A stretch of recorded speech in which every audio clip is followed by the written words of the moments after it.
Coming up on today's episode of the More Than Sunday podcast. If Jesus were no longer in heaven, would you still want to be there? Would you want a heaven without Jesus? And you can kind of tear that apart, but I think from our human perspective, you can create this ideal world where he doesn't become the point anymore. Mm-hmm. And it's crazy because I think it's going to be, I don't want to say both, but I think it's going to be beyond what we can imagine. And most importantly, he's there beyond what we can imagine. Yeah. Welcome to the More Than Sunday podcast with lead pastor Scott Harris and your host, Josh Rogers. Each episode, we aim to have honest conversations around daily living as a follower of Jesus outside of a church building. Thanks for joining us. Let's start the conversation. Hey, welcome back to More Than Sunday. This is episode 20. I'm Josh. This is Scott. Hey. And we haven't mentioned it in a bit, but More Than Sunday exists to have conversation around what does it mean to follow Jesus in the everything, in the everyday, in the normal, in the mundane. We have a lot of experience together as believers attending church and going to church as we should, and it's beautiful, and we want that. But then Monday comes, and Tuesday, and Wednesday, and what does that look like? And so we wanted to create space just to have conversation around some of these topics and how you're journeying through them and how I am and how that may relate to where our church is at and where our listeners are at too. Yeah, I love it. No, I love the fact that, because I love just the feedback and talking to people. And I in this area, some people who, about 3 or 4 who newly started attending Northshore mentioned, hey, I saw your podcast. And I have 2 responses. First, I get a little red face like, oh, no. Because, we are very open that we just come and talk. Yeah. Right? And, and like any conversation, you'd love to be supercharged and ready and, almost sermon-like, but we're not that. But at the same token, so I don't, sometimes you say goofy stuff, but I am glad because the reality is what we're doing here, they get to connect with us, but it's what each of you face out there.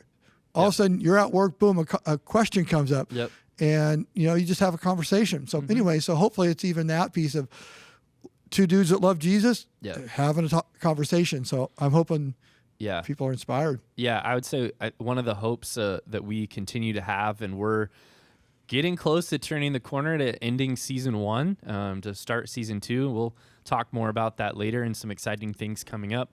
But I think one of the hopes is that this conversation would spur you on to have your own conversation, whether that be with the Lord or with a spouse or with your family or with Scott or whoever, that this would be just a spark to continue conversation with you guys. Yeah, I love it. So daylight savings time is coming. Yeah, are we a week away from that? Where are we at? It's on Sunday. Okay. So it's this upcoming Sunday? Mm-hmm. Ooh, okay, good. So it's going to be darker earlier. We're getting to that time of year, right? Where fall back, right? Yeah, you finish dinner and just get in bed. It's already dark out. Whew, here we go. One of the things that's interesting, at least at my house, is I don't know if this is true for you guys, but I feel like we do more screen time in the winter in this time of year, just because they're not going to go outside and play in the dark after dinner. At least they don't all the time. And so we were talking about this before, but in this era in which we live, there's something called doom scrolling. Yes, can happen when you get in your space of forgetting time and reality and just finding things that are funny. But man, some of those things are really funny. Oh, yeah. Yeah, sometimes if I can't quite sleep and I'm trying to get the mind to shut down, I'll be doom scrolling in bed. Yep. And I'll start laughing out loud. Yeah. Dogs doing stupid things. Yes. That gets me. I mean, yeah. I've been watching it. So I have, I go through seasons. So during doom scrolling, I go through seasons that something grabs my attention. So I've just moved away from life in the 80s. And it's really interesting. Growing up in the 80s, they make it sound like, we barely survived, you know. Our parents thought we were weak, right? But now it's like we were so tough, you know, drinking out of hoses, riding, you know, no seatbelts, all this stuff. So I'm watching how tough we are. But I'm through that, and I'm in this season now, and I'm going to invite you to join me because it's really funny. I don't know how to just. So what it is it's people with big dogs that have them on a leash, and the big dog gets its attention drawn to something like a cat walks by or another dog, a car, and the dog just takes off, and the owner has hold the leash, and it's a riot. I mean, people getting just totally just pulled off the porch and, you know, face planting, sliding across the lawn, and they're yelling because they love their dog, you know, but they're trying to get the dog to stop as it's dragging them down the street and stuff. It just kills me. So anyway, that's where I'm at. Do you remember America's Funniest Home Videos? Oh, yeah. See, I feel like that's like this generation's America's Funniest Home Videos. Yeah. Well, I've got a beef with that show. Do you? I do. Listen, I watched that show, and I haven't watched it in a while. Maybe I'm protesting, but you're going to agree with me here. I laugh. It's great. And at the end, 3 things that aren't funny are the winners. I don't know how they and the did least funny one wins every time. Yeah, I don't know if it was an audience vote. I can't remember. No, but I agree. Because you're cheering so hard for the one that you were like rolling on the floor laughing at, and it's not. It's like the kid who sticks his face in birthday cake. And you're like, it's cute, but... Well, where I've gone, so you're going to surprise you, but I'm looking at life different after the NBA scandal with the Mafia. Oh, yeah. I'm going to think the Mafia might have been involved in America's Funniest Videos now. You know, something's up. That makes sense. Just the world in which we live today, that would make sense to me. Everything's a Mafia now to me. Yeah. They're back. Yeah. Have you ever, I don't even know how I got down this road, but sometimes, you know, when you're looking at videos, and I don't even have social media right now, but when you scroll and you're like, how did I get here? Oh, boy. Yes. Dogs eating elaborate meals. Have you seen this? No, I didn't know that was a thing. Okay, so this is new. So it's not like chef food. It's like a chicken neck and beef mince and a baby chick and like rabbit ears and eating a baby chick. Feet. Yeah. Oh, but someone prepares it it's just like all raw on a tray, and they just get in and just eat it all up. But their owner is giving him this, 7-course meal basically, right? Okay. Of all these raw animal parts. Yeah, that's weird. There's a whole thing. See, that's the dark whole road. That's the dark web they talk about, right? Yeah. You're down deep. And it kind of sucked me in. I know, so you need rescued. I know, I do. I need rescued. I'm like, man, these dogs are just eating all this stuff. Oh, no, okay. All right. Do we have a hotline number that we need to put there to help you out? Well, hey, I get them fed, and then you get them pulling their owners around all over the place. Yeah, I get it. Well, mine's kind of funny. Yours is like... I know. It's not funny. It's just weird. I know that kid. What they call it, the dark web, right? Is that the line? That when you on that dark space in the internet, Josh is there. Oh, yeah. We got you. As long as we all know, then it's in the light. I didn't know that was a thing. I didn't know that was a thing. Okay. All right. Oh, man. Well, it's good to see you. So we have our main topic today. I want to just kind of jump in a little earlier in the episode than we normally do, because I think there's a lot to talk about. We just want to have a conversation around this idea of what is heaven actually like. And disclaimer, we don't really know. I mean, I think there's definitely some detail that the Lord gives us, and there's some tension between literal and poetic, and I don't know how deep we'll get into that stuff. There's some things, but these are questions that people have been asking since Jesus ascended, right? And so want to just discuss with what we have, what that's like. But maybe an interesting place to start, I guess for me, why this question seems interesting is I don't feel like it's something on Sundays we talk about a lot. Right. And yet it's the thing we're all, living towards is the right word, but we're headed there, and it's something that people are excited about and looking forward to. And it's not something that I have been in a Sunday experience taught a lot about. So I think it makes for interesting conversation. So maybe an interesting place to start would be what, as you talk to people, and maybe yourself, what are some thoughts or conceptions, or what do you hear is commonplace talk about what heaven is like or will be like? Yeah, it's interesting. When you Josh will text me and say, "Hey, let's talk about this." So when you said heaven, I was like, "Whoa, okay, yeah, good," because it really, you said it correctly. It's not talked about very often, right? And so, but it's very significant, that's for sure, in Scripture. And so in general, you said, when it's brought up, where it's brought up every time is around funerals, right? And so this whole idea that there's, that classic phrase, "they're in a better place." Yeah. And most people's, definitely on a very secular, everyday common person in church and out of church, that would be the extent of the theology. It's a better place. Or they're not hurting anymore. Right, exactly, yeah. And so I would say in a general sense, it's that I have not ever done a funeral when there wasn't a gaze toward the afterlife, heaven. So I would think it is a universal pondering, right? Yeah. So I think that generally is there. But then when you ask somebody, what's it going to be like? Now you've opened Pandora's box. Yeah. And, sometimes to absolutely crazy foolishness, to things that have, deep, biblical merit to it. But again, you stated it well. There's not a ton known about it.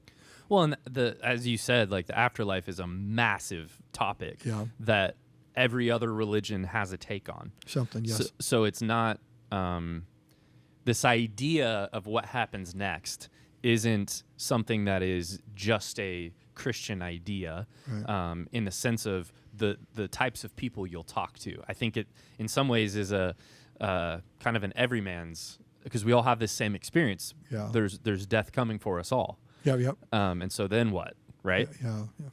One of the things I hear a lot, probably because I am a worship pastor, but I'll hear something to the degree of, and have for years, I really liked that song today. It's great that I like that song because we're going to be singing these songs for all eternity. So there's this thought around kind of a picture of like one giant worship service for the rest of eternity. Boy, that's right. For some people, if they like that song, right. Not, all right. Right. If you hate it, right. Oh no. Yeah. Oh, no. You're going to reconsider your whole faith. Yeah. Like, I hate that song. Yeah. And who's running the slides? Yeah, for exactly. All eternity? Yeah. We're going to know the words. Oh, I love that. Got to make sure the slide order is right. Well, there is a dilemma if it all is around a certain song, right? Or just like songs in general, that kind of the idea that the Sunday experience, so to speak, is like a glimpse of what every day will be like in eternity. Yeah, well, we know one thing, right? The song Reckless will not be there. Is that right?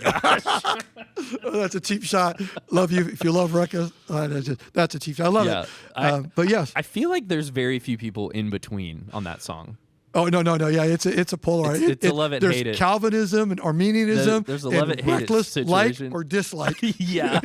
Similar to, remember with He Loves Us with Sloppy Wet Kiss or Unforeseen Kiss? Oh, yeah. It's like these two camps, no one's in between. Everybody's got a choice. Yeah. Oh, boy. Okay, good. Yeah. So let's just do this. Yeah. Our theology is that God is going to decide what songs will be sung. Is that good? Yeah. So don't choose your faith right now based on it'll be the right song choices right? here. Yeah. That's hilarious. So, and I don't know how deep we want to dig in, but I think there are some, I don't know if general, basic, I don't know if those are the right words, but some kind of collective biblical truths about what heaven will be like, if we want to kind of talk about some of those, and maybe from the lens of like, as you have grown in your understanding, what are some things? Maybe I'll ask it this way: what are some things you're looking forward to in heaven? Yeah. Wow.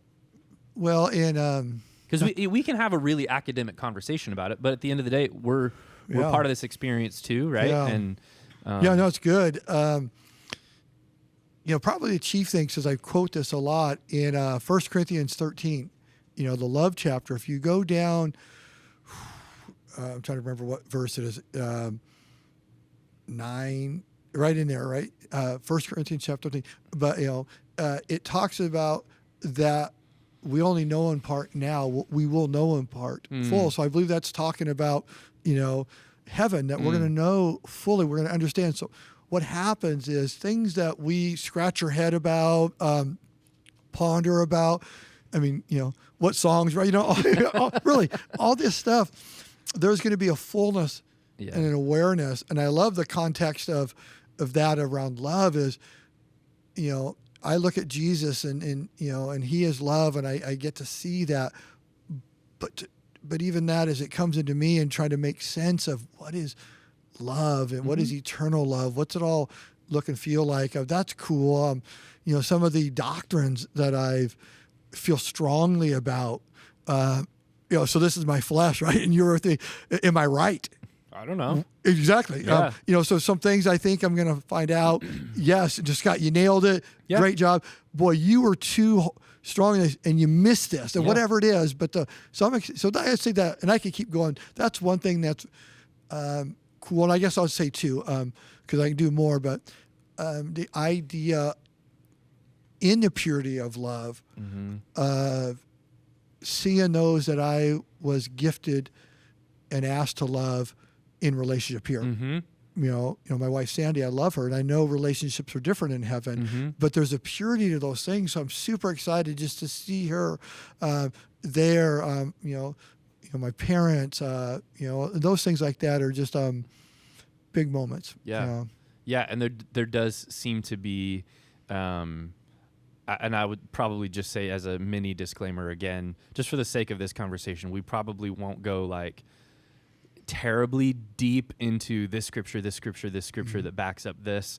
But I do hope, kind of what we said at the beginning, that this conversation whets an appetite, not to have the answers, but to be hungry for what God has planned for you.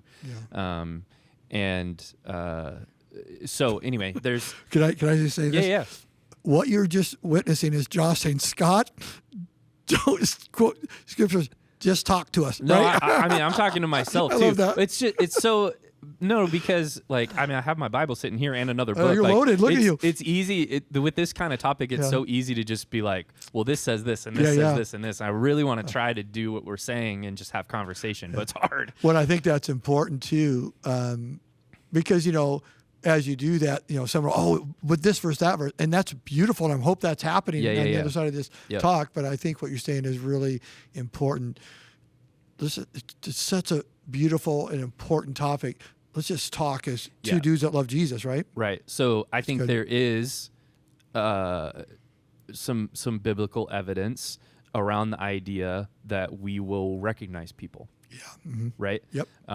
We'll recognize Jesus. Yep. And so that thought is really exciting.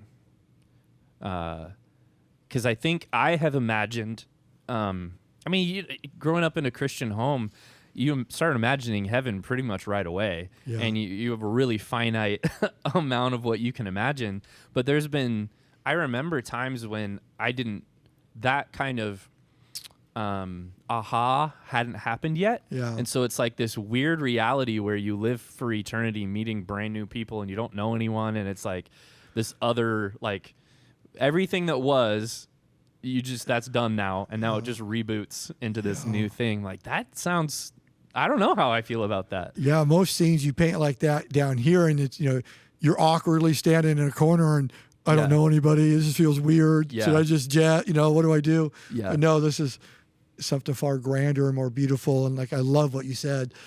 that will recognize people. Yeah. Right. And again, we may say things that you disagree with. I may say something you disagree with. I love it. But I think that we see in Revelation. So maybe another thing to say about this is like, where would you learn what the Bible has to say? Yeah. And then I'll share a couple specifics that I'm looking forward to. I think Revelation. Yeah, big one. Yep. Certainly. Yeah. Isaiah has a ton of prophecy around this. Mm-hmm. So those would be the two that come to my mind, kind of key places to look at. Yeah, and then there's a lot of spot hits, right? Mm-hmm. I mean, that's the thing Jesus about it. certainly talks about Jesus it. talks about it, and Matthew a lot.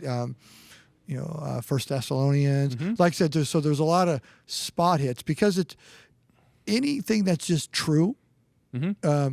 It pops up in conversation. So I guess I'd leave it at that. There's some other spaces in some of the prophetic books in Old Testament. Mm-hmm. I think Genesis 1 is a heaven thing, right? Awesome. But I think you're right. I think you've named some big ones, with Revelation really being the big one because like if I'm going to go digging, those are places. Yeah, because what happens is we're getting an eyewitness account of someone who's looking in there, right? Yeah. John. So. Yeah. So one of the things that was a big shift for me, kind of, I would say I grew up with the picture of heaven that is some cloud floating ethereal space that's a giant worship service for all eternity. So a couple, I would say, key things that really shifted my excitement about it, which is an interesting thing in and of itself, is that it's a place, not just sort of a spiritual state of being, but a physical place. Yeah, very important. And that there seems to be indication that there will be, similarly to what you just talked about in Genesis, roles to play. Yes. If you can call it jobs to do. Yeah. For me, that's really exciting. Yeah. Because I love using how God made me to what he says in Genesis 1, like carry his kingdom into the world. And there's a tension there because his kingdom will be in the world. And so where would it, but regardless, like to be used the way I am to magnify Christ with doing things is exciting to me. Yeah. What I love, and for you, I mean, amen, I agree, me too. But just hearing you talk, I'm so excited for you because where you or Josh is when you have margin in your calendar, and with eternity you'll have it. And secondly, that's good. Thank you, Jesus. Right? Maybe okay. Hold on. Maybe that's the thing I'm most looking forward to. And then when you're creating, when I see you, that's you, is in that space when you have margin, and you're creating. And just because I'm talking about, I'll add one thing. When you are in that space around your family, that's Josh, right? So I'm super excited for you, and all of us for that, but for you. Thank you. I haven't really thought about it just like this, but even as you're saying that, I'm thinking the people we get to live alongside, we're going to experience each other in that space. Yes. Like the sweet spot of who Scott was made to be. As Imago Dei, and honoring like the sweet spot of Sandy, and that's exciting. Do you think my annoying qualities will? I think God will take care of them, right? Oh no! You won't get tired of me, I don't think. They'll be there. Maybe, because I think when we think about stuff like that, what I feel in me is my humanness, my fallen state of humanness. I need to theologically correct. And so what happens, I'll get bored, or what if they right? Do I really want to be around them that much? But that's the beauty of it. I think that's a massive question. Is that's a thing I hear people wrestling with is heaven sounds boring. What am I going to do with all that time? Yeah. What I think it's one of these types of things is that's our this world's filter there that is filtered, just by sin, right? And, the lack of, but in a sense is in the purity and the beauty of it, those things don't exist. I mean, I actually don't believe boredom is part of the equation, because we're going to see as is and understand, and, eternity is going to make sense to us, right? Right. We can't really fathom them right now. We can say the word, but if you start talking about it, it gives you one of those thinking headaches, like that hurts, because it's so vast and big and indescribable. Yeah. But no, I think it's awesome, and I love what you said is there is activity. A word I was thinking as you're speaking is, and we can spend a lot of time talking about, but there's activity going on, right? We're intended to live, and we will live there. And you said a place, and a physical place. It isn't, we're not floating around like ghosts. Some people have said that, we're like ghosts. No, we're us. Yep. We're resurrected. We're in a place, a location. We are doing things, right? Yeah. It's cool. Yeah. So to use some language that certainly there's differing opinions on. And there's definitely argument on what's literal and what's poetic and what is a glimpse of a heart, or maybe a whatever. There's some language that we see in the word, like a new heaven and a new earth, and the city of God and a new Jerusalem.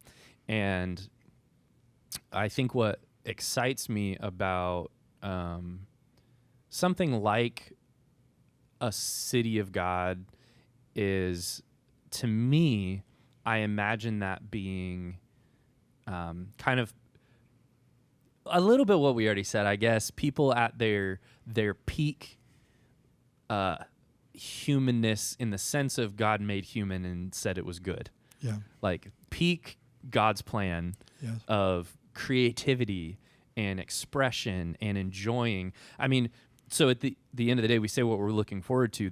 The key defining thing about this place is that God's presence is there. Yes. Right? And so, I watched a few different things in prep just to see what people were saying and things out there. And one pastor said the key difference between a place called hell and a place called heaven is that there is 0 presence of God in hell and 100% presence of God in heaven. Yeah. And you can bid on those numbers or whatever, but I think this is the key thing. Is he's there. And it makes all the difference. It does. Come on. Yep. It does. So it's not, and this is the thing that I think makes it the hardest to picture and imagine, is it's not just like the best city you could imagine. Right. Or like the best job you could imagine, or imagine having no more pain. It's those things, but more importantly, it's that the presence of God is fully there. Yeah. I mean, that is wild. I know. Yes. Well, and in his presence, in his purpose, and the promises of that, I've talked on this before about the word shalom. Yeah. As it's meant to be. Yeah. It'll be full shalom, as we were meant to be. Yeah. So in the absolute completeness, it's I think that maybe is the most beautiful aspect of it is, we to be present with him as we were meant to be, and we get to experience that. So the word in a better place doesn't quite do it. It's a truth. It actually is a great theology. Yeah. But it's it's what you're grasping to, and I can tell your creative heart's just pumping like, just as it's intended to be, and we get to be about that. Yeah. I think it's beautiful. Mm-hmm. Beautiful. Mm-hmm. It's interesting. So if you just go, I mean, the tools that we have available to us today, we talk about it all the time. But let's just say YouTube, right? So say you go there and you type in, what is heaven really like? There is a lot of different thoughts. Be careful. There's a lot of different thoughts and a lot of different takes and a lot of different videos. And, I saw even today, just because I did it to see what would happen, there's one that's like, 100% accurate biblical facts. This is what heaven. I'm like, all right, wow. The slam dunk. Mm-hmm. The slam dunk. So if you're curious, just watch that video because that has all the answers. You're done. But then, as any great internet thing would have, the comment section is there. What a beautiful place to be. Where true wisdom is found. Yeah. Well, it's interesting because it's, you were just saying I'm grasping at creativity. It's interesting to watch humans grasp at some perfect version of reality. Yeah. Because we all have pretty different perspectives on what that would be like. And I think the beauty of some of the mystery that we're given in Revelation and in Isaiah is that we don't get to define that reality. Yeah. It's one that he defines for us that's better than we can understand, which is hard to process. Yeah. And definitely maybe a little control issue.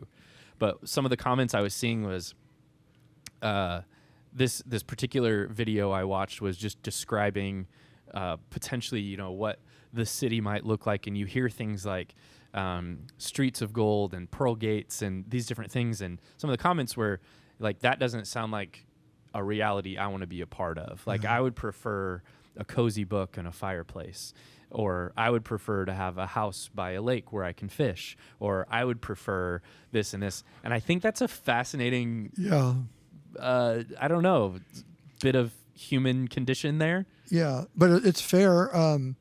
I told you a story prior to this, but I'll tell this. I ran into, I was with some people at the final hours in a hospital. And literally, so I was going between places. So in one room was a person dying, right? And they're close to their final breath, and they've been there a few days, and so lots of conversation. And so in one room was a family, some members upset. And then the person I knew through the family was with the person dying. And there was a fight. Literally, they're trying to get this person to sign the will and do different things and change some things, because what the person did is he don't want to get into all details here. Got to be careful too. Anyway, so the will went one direction. The other family didn't want it. They wanted more money. So they're fighting over money. So as we're standing there, someone quotes what you're quoting out of Revelation, streets of gold, right? Yeah. And because he's watching his family split and divide over money, he says, I don't want streets of gold. Right. I want relationships. Right. Healed. And literally an hour later or something like that, he died. Yeah. So his last wish, and I know what he meant by I don't want streets of gold, right? And so this whole idea of, why is that even in there? I'm trying to be careful not diving too deep, but this whole idea of, is heaven the promises of earthly riches? And I think that's that's, you're missing it then. Yeah. You're missing it. Whether, like you said, it's a poetic, and of course in Revelation's more apocalyptic literature. If it's that, with sometimes have hyperbola and imagery and all this. If it's that, or if it's actually, they're going to get a paver out and it's laying down the gold, right? Type of thing. That's a little bit of a debate. But regardless of that, what God's intent is there is to draw us into this place. Words that we've used earlier is nearly indescribable. It really is.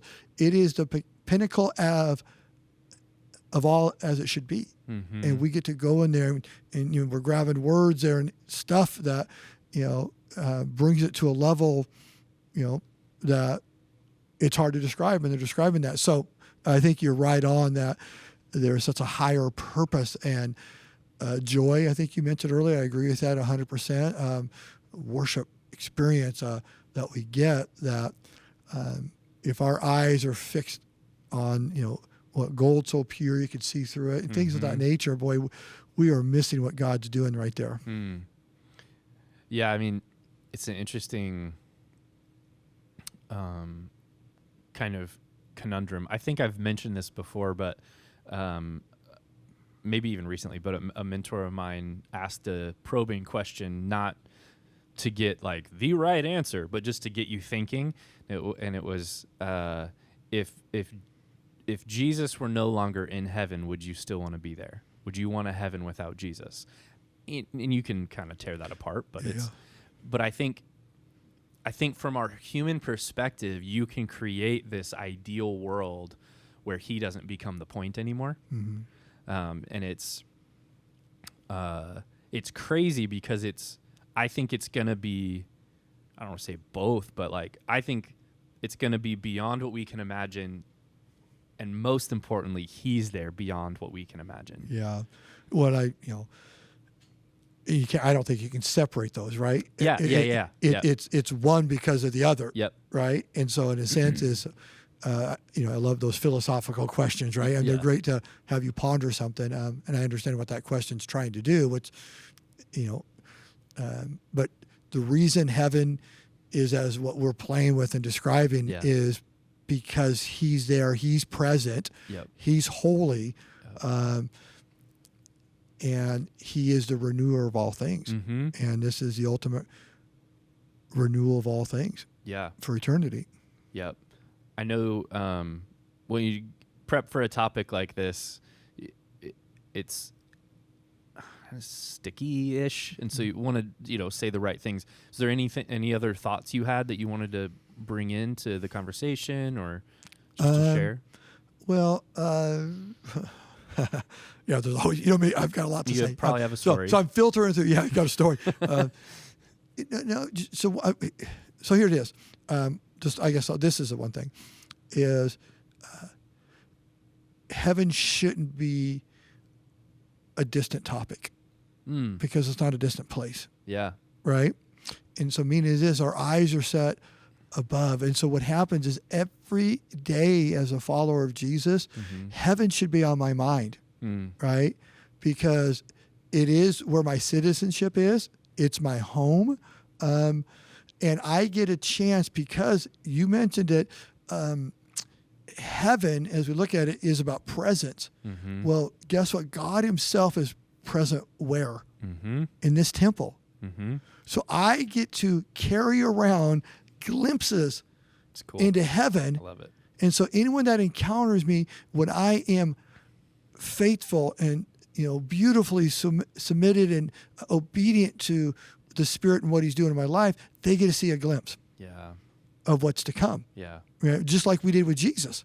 Right? And so I would just say this is really, really important not to, as a follower of Christ, sit on your hands and, I'll go to a better place when I die. No, you get to be a reflection and a radiance of this. It's why the Lord's Prayer says, your will be done on earth as it is in heaven.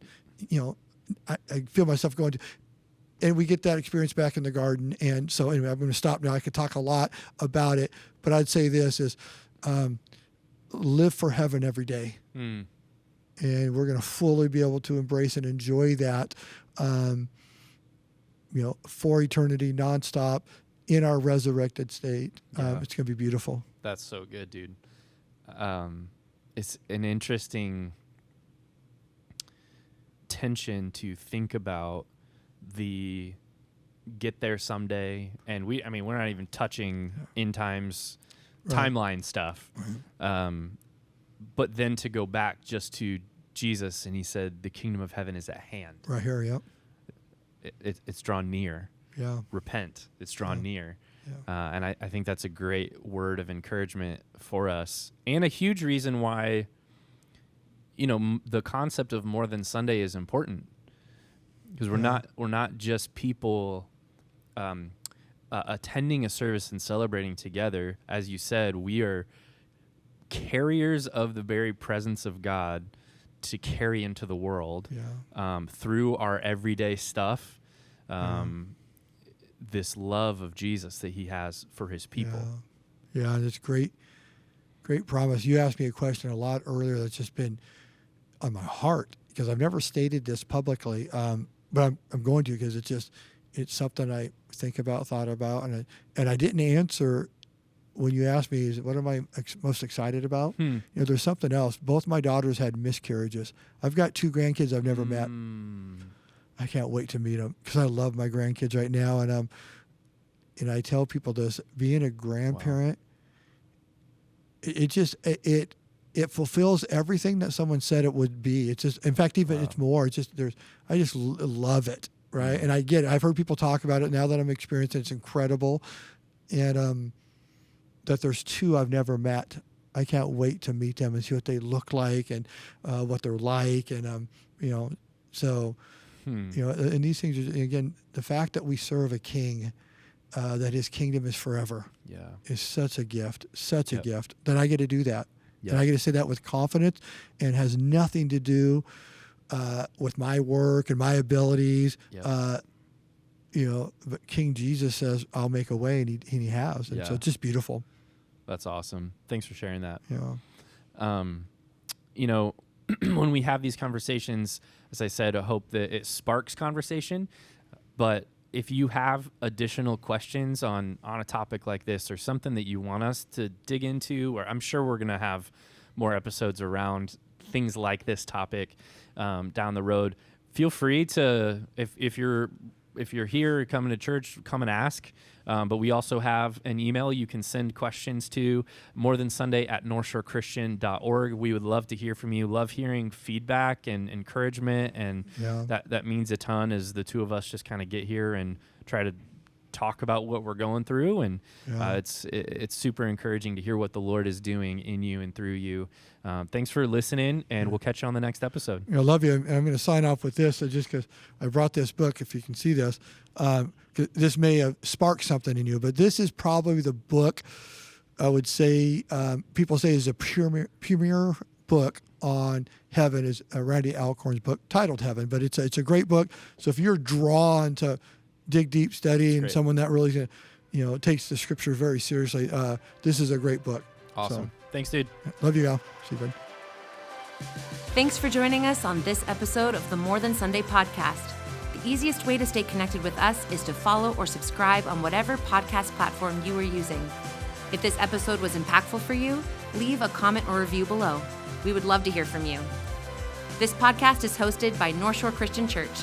We have services in Everett at 8:30 and 10:30 a.m. and would love to see you there.